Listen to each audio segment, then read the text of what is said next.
주구장창. 사전 찾아보니까 잘못된 언어더라고요.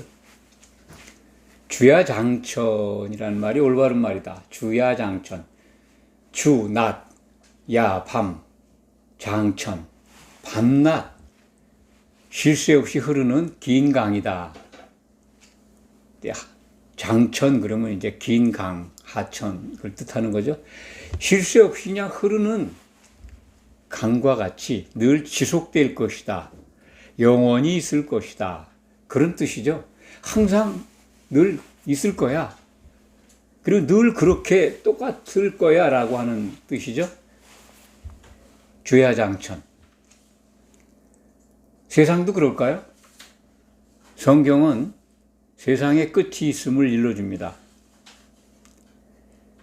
주님이 오시면 그 끝이 정확하게 일정대로 이루어질 겁니다. 그 앞전에 우리에게는 예언서가 주어져 있습니다. 7년 환란이 있을 것이다. 정확한 타임 스케줄이 그때부터 이어지게 됩니다. 7년 환란이 있을 때, 앞전에 3년 반을 전 3년 반이라고 하고, 후반을 후 3년 반이라고, 속칭 그렇게 사람들이 지어서 부릅니다. 후 3년 반이 되면 바다에서 무시무시한 짐승이 올라온다. 그리고 교회 안에서 또 그와 같은, 그와 버금가는 똑같은 짐승이 나타난다. 사람이죠. 사람이 등장을 해서 사람들을 죽입니다.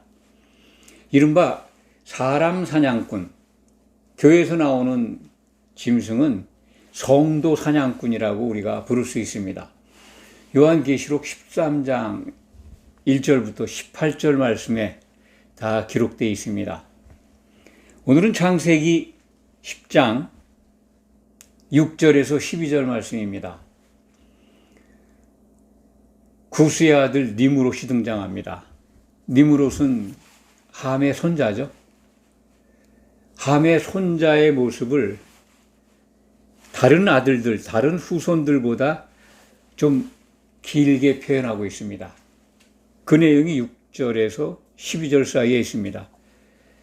함의 아들은 구스와 미스라임과 붓과 가나안이요 해서 이제 8절에 가면은 구스가 또 니므롯을 낳았으니, 구스라는 함의 아들이 여러 명이에요.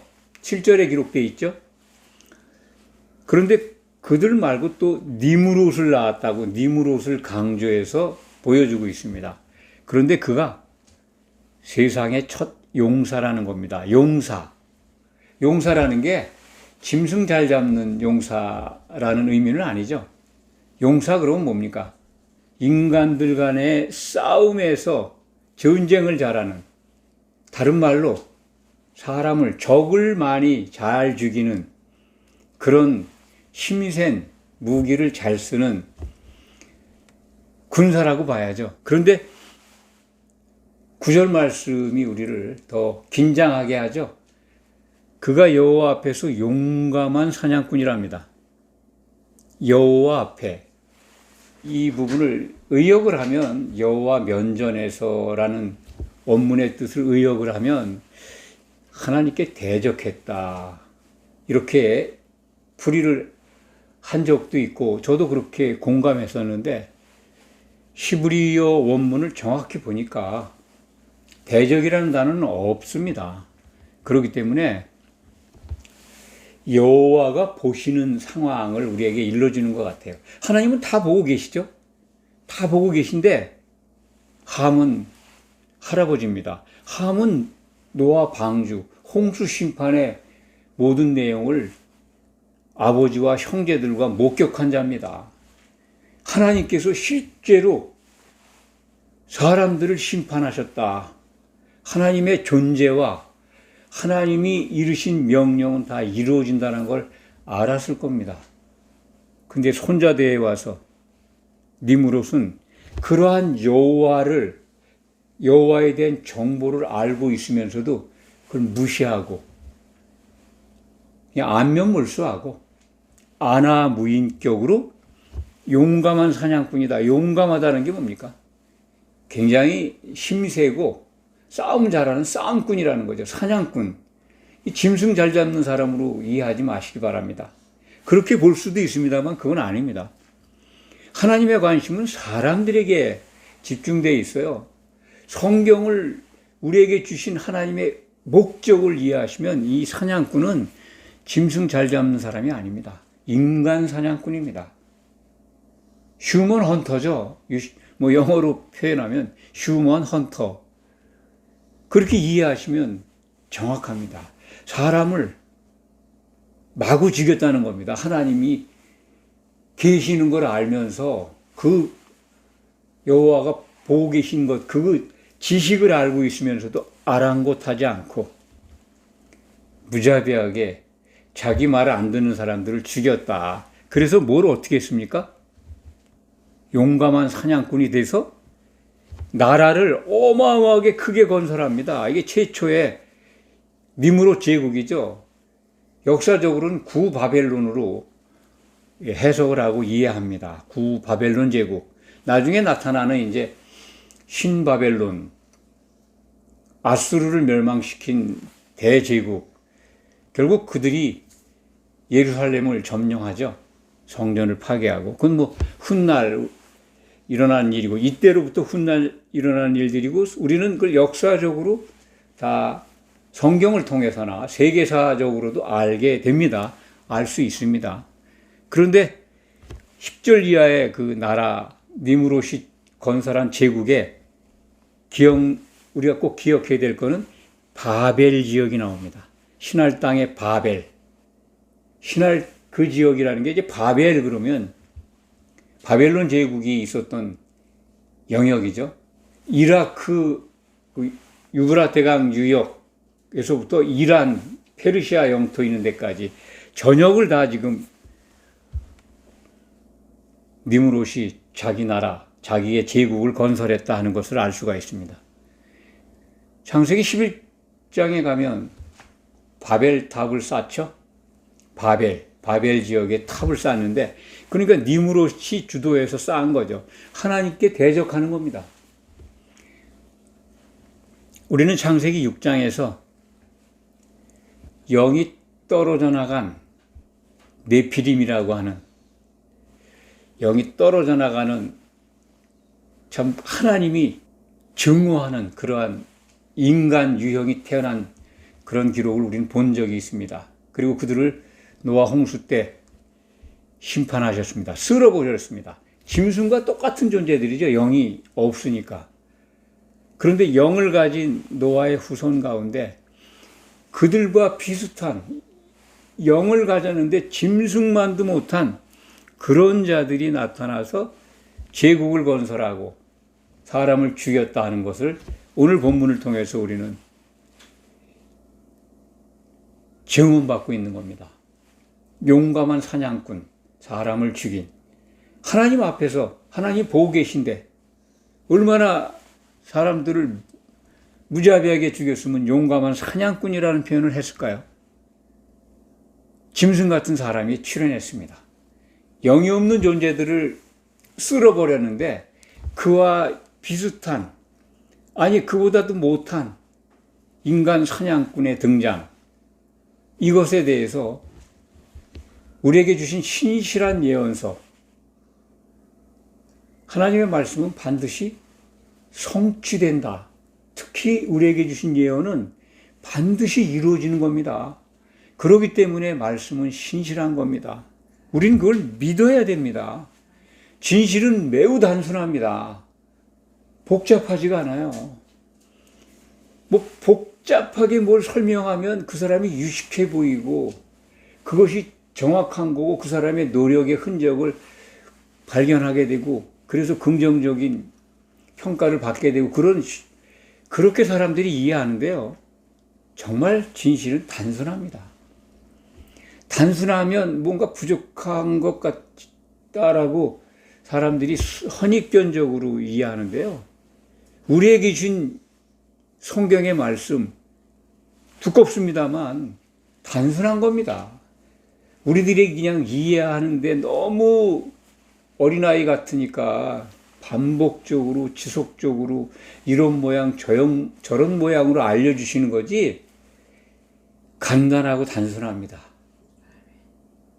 예언의 말씀은 신실하시고 간단합니다. 반드시 이루어진다는 겁니다. 우리에게 주신 성경의 예언서, 특히 마지막 성경 요한계시록이 우리에게 전해주는 예언하고 있는 말씀은 꼭 이루어진다는 겁니다. 그 예언서를 보면 이렇게 되어 있습니다. 요한복음 17장 8절입니다. 오늘 창세기 10장 6절에서 12절 속에 기록되어 있는 용감한 사냥꾼, 세상의 첫 용사, 이 자에 대해서 예언서가 어떻게 우리에게 일러주는지 한번 살펴보겠습니다. 계시록 17장 8 읽어드리겠습니다. 내가 본 짐승은 전에 있었다가 지금은 없으나 장차 무저갱으로부터 올라와 멸망으로 들어갈 자니 땅에 사는 자들로서 창세 이후로 그 이름이 생명책에 기록되지 못한 자들이 이전에 있었다가 지금은 없으나 장차 나올 짐승을 보고 놀라리라. 장차 어떤 짐승, 사람이죠. 그 계시록 13장에 바다에서 올라오는 짐승, 교회에서 나오는 짐승 두 가지를 다 지칭한다고 볼 수 있는데, 첫째는 세상에서 나오는 짐승입니다. 그 권세를 교회에서 나오는 거짓 선지자가 다 받으니까요. 그 자가 반드시 온다는 겁니다, 다시. 최초의 용감한 사냥꾼, 그게 전에는 있었는데 지금은 없다는 겁니다. 없죠. 없습니다. 근데 어디가 있다? 무저갱에 들어가 있다는 거예요.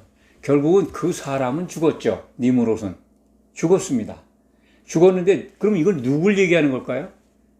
니무롯이라는 사람에게, 그 사냥꾼에게 들어갔던, 그래서 그를 짐승처럼 사람을 죽이도록 했던 더러운 영, 그 영이 무저갱에 들어가 있다는 것을 알 수가 있습니다. 무저갱에는 영들만 들어가요. 타락한 천사들과 마귀, 그 자들이 들어가서 대기하는 곳입니다. 감옥이면서 대기소인 것 같아요. 성경을 보면. 지금 니무롯, 그 자에게 들어가서 활동했던 아주 센 더러운 영이, 귀신이 무저갱에 있는데 다시 나와서 어떤 사람에게, 니무롯 닮은 사람에게 들어가서 후 3년반 되면 세상에 나와서 사람들을 사냥하게 된다는 겁니다. 그래서 생명책에 기록되지 못한 자들이 짐승을 보고 놀란다고 그러는데, 이 놀라는 게 무슨 뜻일까요? 그에게 충성한다는 겁니다. 그가 하라는 대로, 죽을 것 같으니까, 다 죽으니까. 교회는 정말 상상할 수 없는 박해와 성도들은 죽임을 당할 겁니다. 세상 사람들이야 뭐 짐승이 하라는 대로 다 따라하겠죠. 666표 받게 하잖아요. 그거 안 받으면 먹고 살 수가 없어요. 매매를 못하게 하니까. 지금도 뭘 매매를 못하게 하면 물물교환도 매매잖아요. 인간은 죽습니다. 자기가 갖고 있는 거를 그거만 먹고 마는 거죠. 뭐 다른 건 취득할 수가 없잖아요. 자기가 농사진 거라든지 가지고 뭐 창고에 넣는 거, 그거 얼마나 하겠습니까? 매매를 못하게 하는데 그 기준이 666표를 준다는 거죠. 그 요한계시록 13장 17절, 16절, 17절, 18절에 보면 그 666표가 사람의 수다. 그 사람의 수는 짐승의 수다. 짐승 이름의 수라는 거예요. 666표가 가리키는 짐승이 있는데 그 짐승은 사람이고 그 사람의 이름의 수라는 겁니다. 그러면 창세기 10장 6절에서 12절 사이에서 그 사람을 찾을 수가 있죠. 히브리 말 자음에 더한 것이 666인데 그걸 풀이해 보니까 구스의 아들 니므롯, 뭐 다른 사람을 지칭하는 것 같지는 않습니다. 우리가 성경 속에서 찾는다면 장차 무저갱에서 나와서 바다에서 올라오는 그 사람, 그게 창세기 10장 6절에서 8절 사이에 등장한 니므롯이다라는 걸 우리가 확인받습니다. 다른 사람을 찾을 수가 없어요.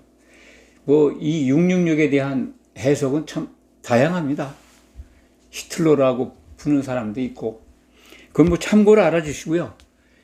우리는 어쨌든 전에 있었다가 지금은 없는데 다시 나올 그 짐승 같은 사람, 그걸 창세기 10장에서 만날 수 있다는 것, 오늘 본문 속에서 찾을 수 있다는 것, 이것을 통해서 시대의 흐름을 통해서 그러면 니므롯이 나타났을 때 어떤 현상이 있었지? 어떠한 일들이 있었지? 니므롯이 나타나서 사람을 죽인 것만 우리가 한번 생각해 보면 됩니다. 이 시대에 나라 영토를 늘리려고 하고, 뭐 옛날 땅이 우리 지금 다른 나라가 차지하고 있는데 그 옛날 우리 거라고 우겨가면서 전쟁을 일으키고, 또 소수민족을 탄압하고 자기 권세를 연장하고 사람을 죽이는 지도자들이 지구상에 지금 존재합니다. 그들은 알게 모르게 사람을 많이 죽입니다. 특히 정적들을 소리 없이 죽입니다. 그것은 뭐 이 시대에 뉴스를 좀 보시는 분들, 듣는 분들은 알 겁니다. 그런 통치자들이 나타난다는 것, 그것이 힌트입니다. 종말의 때가, 7년 혼란의 때가 다가오고 있다. 니므롯 같은 자들이 지금 나타나서 그때를 지금 미리 보여준다. 아마 더 강력한 7년 혼란이 본격적으로 시작되면 니므롯과 유사한 자들이 나타나서 더 많은 사람들을 죽이겠죠. 하나님 앞에 용감한 사냥꾼들이 나타날 겁니다. 사람들은 그걸 당연히 여길 거예요. 박수 칠 거예요. 그런 것들을 바라보면서 우리 교회에 들어와 있는 기독인들은 옛날에 그자, 인류 최초의 용사, 첫 번째 용사잖아요. 8절 말씀이죠. 구스가 낳은 니므롯, 그는 세상의 첫 용사다. 그 자가 다시 무저갱에서 나와서 어떤 사람에게 들어가려고 나오는 것 같은 그러한 징조들을 만나고 있습니다. 그 날이 다가오고 있다는 걸 깨워서 감지하시기 바랍니다. 호고한 날, 주야장천, 오늘과 같은 또는 과거와 같은 지구는 계속될 거야. 인류는 영원히 존속할 거야. 그런 생각, 적어도 기독인들은 버리셔야 합니다.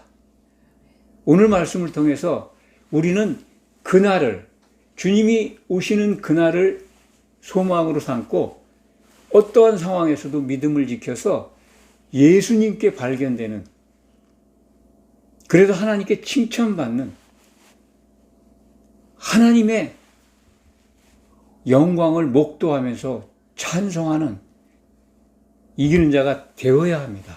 그래서 오늘 예배 드리고 또 말씀을 듣고 서로 복음을 공유하고 사랑을 나누는 거 아니겠습니까? 기도하겠습니다.